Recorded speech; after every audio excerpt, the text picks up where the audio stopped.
할렐루야! 여러분 잘 지내고 계십니까? 요즘 날씨가 덥다, 또 뭐 폭염 말씀을 드리다 보니까 여러 번 이야기하게 됩니다.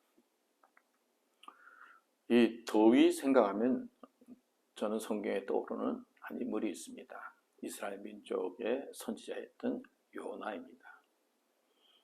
여러분 뭐 아시는 것처럼 요나는 하나님께서 저 아시리아 수도 니느웨 성에 가서 이제 곧 하나님의 심판이 있을 거다라는 그 복음의 말씀을 전하라 라고 하는 명을 듣고도 이 아시리아라고 하는 나라가 너무 싫어서 도망을 가지 않습니까? 배를 타고 도망가다가 폭풍을 만나서 나 때문에 이런 일이 생겼다. 나를 들어 바다에 던지라. 그래서 선원들이 요나를 바다에 던질 때 하나님께서는 물고기를 예배해 두셨다가 이제 요나가 물고기 뱃속에서 회개의 기도를 드리고 하나님의 도움을 구해서 또 요나에게 새 생명을 주는 말씀이 나옵니다. 자, 그 이후에 요나는 하나님의 명대로 니느웨 성에 가서 이제 복음을 전하죠. 니느웨 성이 한 사흘 정도는 돌아다녀야 되는 성인데 아직까지 마음에 앙금이 남아 있었던 것 같습니다. 하루만 이제 말씀을 전합니다. 하나님의 심판이 있다. 40일이 지나면 너희들이 회개하지 않으면 멸망당할 것이다. 근데 이 복음을 전하자마자 왕이 보좌에서 내려오고 벼옷을 입고 온 백성들에게 조서를 내려서 회개하게 만듭니다. 기도하게 만듭니다. 자기의 잘못을 구합니다. 요나는 성 위에 올라가서 초막을 짓고는 그 안에서 이제 40일을 기다립니다. 하나님께서 이제 니느웨 성 멸망시키는 것을 이제 구경하려고요. 근데 하루 아침에 일어나니까 박넝쿨이 자라서 시원한 그늘을 만들었습니다. 날씨가 더운데 얼마나 시원한지 요나는 기뻤습니다. 하나님께서 요나를 배려해 주신 것이죠. 근데 그 다음날 되니까 벌레들이 그 박넝쿨들을 다 이제 갉아 먹어서 시원한 게 없어졌습니다. 그리고 더운 동풍에 바람이 불어오는데 요나가 정신이 혼미해집니다. 하나님께 요나는 이렇게 말합니다. 하나님, 그저 죽는 것이 사는 것보다 낫습니다. 죽여주시옵소서. 우리 사극에 보면 죽여주시옵소서 그런 말이 나오지 않습니까?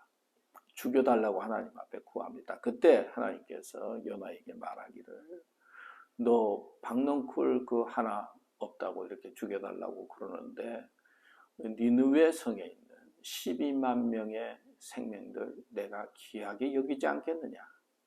그러면서 회개하는 니느웨 성 백성들을 하나님께서 심판하지 않고 그리고 저들의 생명을 귀하게 여기고 구하는 그런 말씀이 성경에 나옵니다. 요나를 보면서 요나는 참 하나님 앞에 회개했죠. 그리고 용서를 구하고는 다시 하나님의 명대로 니느웨 성에 가지만은 마음속에 남아있는 그 미움, 앙금이 해결되지 않은 것 같아요. 그래서 니느웨 성의 멸망을 구하고 복음은 전했지만은 저 미운 사람이 하나님의 심판을 받았으면 좋겠다는 모습으로 보고 있는 내용을 보게 됩니다. 인간의 마음이 그런 것 같아요. 예수님을 믿고 신앙생활을 한다고 해도 이 미운 사람, 또 미움의 마음을 잘 해결하지가 못해요. 또 싫은 사람은 또 싫은 거죠. 그리고 상처 준 사람, 기억에 남을 수밖에 없는 것이 인간입니다. 그뿐만 아니라 그 박넝쿨의 그 그늘 하루 잠깐 없어졌다고 죽고 싶다고 불평하는 요나의 모습을 보면서 우리는 어떤 때 세상의 대의를 이야기하지만은 나에게 생기는 불편함, 나에게 생기는 그 자그마한 어려운 일들이 도리어 더 힘들어하게 되고 그것이 내 삶에 더 영향을 끼쳐서 나를 힘들게 하는 모습을 보게 됩니다.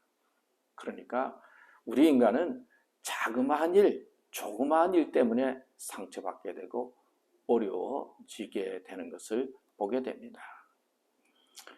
우리가 잘 아는 이런 이야기가 있죠. 외국 사람들이 이해하기 힘든 한국말들이 많다고 하죠. 얘야 손님 받아라.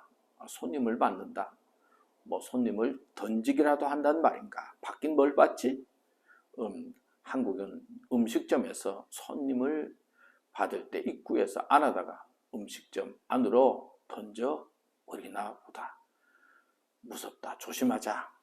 또 이런 말도 있죠. 엄청 애 먹었다. 어라, 뭘 먹는다고? 애를 먹어? 그렇다. 한국에서는 애를 흔히 먹는가 보다. 개를 잡아먹는다 얘기는 익히 들여왔지만은 설마 애까지 잡아먹을 줄이야. 정말 엽기적인 민족이 아닐 수가 없다. 또 이런 말이 있죠. 뜨거운 게 시원한 거다. 한국인은 참으로 말을 이상하게 한다. 나는 근처에도 못 가는 엽기적이고도 살벌하게 뜨거운 그리고 매운 그 찌개를 떠 먹으면서도 연실 시원하다를 연발하는 것이다. 도대체 알 수가 없다. 언제 뜨겁다고 언제 시원하다고 말을 해야 할지 나는 아직도 모르겠다. 가만히 보면 한국말이 참 어렵죠. 요즘은 외국 사람들도 한국말 참 잘하는 것을 보게 됩니다. 우리는 신앙생활 하면서 성경 말씀을 안다고 하지만 어떤 때는 읽고 들으면서도 무슨 말인지 모를 때가 많습니다. 알면 좋겠지만 몰라도 중요한 것은 언제나 믿음의 자리에 있어야 한다는 것입니다. 특별히 사소하고 작은 일이 도리어 나에게 큰 일이 되지 않도록 우리는 조심해야 하고 더구나 믿음에서 내가 떨어지지 않도록 지금은 더 조심해야 할 때입니다. 여러분 사는 것이 힘듭니까? 세상이 복잡합니까? 믿음 생활도 복잡합니까? 생각해보면 내 생각이 복잡한 것입니다. 기 있는 자는 성령이 교회들에게 하시는 말씀을 들을지어다. 이기는 그에게는 내가 하나님의 낙원에 있는 생명나무의 과실을 주어 먹게 하리라. 계시록 2장 7절 말씀입니다. 여러분 하나님의 말씀에 귀를 기울이십시오. 세상 복잡하지만 생각을 단순하게 해서 하나님의 말씀에 순종하려고 하십시오. 그러면 자신을 이기게 됩니다. 세상을 이기게 됩니다. 하나님 말씀에 귀를 기울이면서 승리하고 복된 삶을 살아가는 여러분 되시기를 축원합니다. 감사합니다.